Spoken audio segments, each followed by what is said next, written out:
محرم الحرام کے دوران ضلع بھر میں فرقہ وارانہ ہم آہنگی، رواداری اور بھائی چارے کی فضا قائم رکھنے کے لیے ڈپٹی کمشنر آفس میں ایک خصوصی اجلاس منعقد ہوا،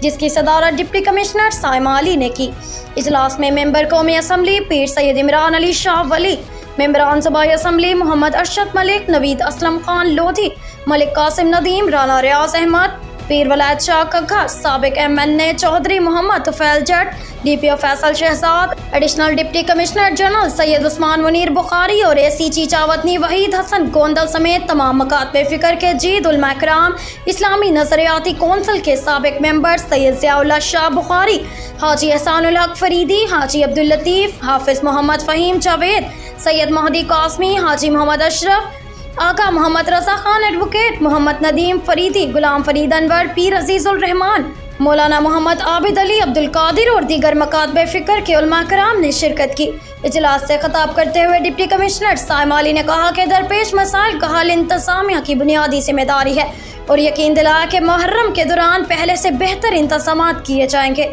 ممبر قومی اسمبلی پیر سید عمران علی شاہ ولی نے کہا کہ ساہیوال شہر کے امن کے حوالے سے سابقہ روایات کو برقرار رکھا جائے گا اور امن کا دامن ہاتھ سے نہیں چھوڑیں گے۔ انہوں نے علماء کرام سے مخاطب ہوتے ہوئے کہا کہ محرم الحرام میں امن کی فضا قائم رکھنے کے لیے آپ سب کے تعاون کی ضرورت ہے، جس کے لیے قریبی رابطہ قائم رکھا جائے گا۔ انہوں نے امید ظاہر کی کہ آپ کے تعاون سے نہ صرف محرم الحرام میں بلکہ آنے والے دنوں میں امن و امان کی فضا قائم رہے گی۔ MPA محمد ارشد ملک نے کہا کہ ان کا تعاون ہمیشہ سے انتظامیہ اور علماء کرام کے ساتھ ہے۔ ملک قاسم ندیم نے کہا کہ انتظامیہ نے محرم الحرام کے دوران امن کے قیام کے لیے ہمیشہ احسن طریقے سے اپنی ڈیوٹی سر انجام دی ہے اور ان روایات کو آئندہ بھی برقرار رکھا جائے گا۔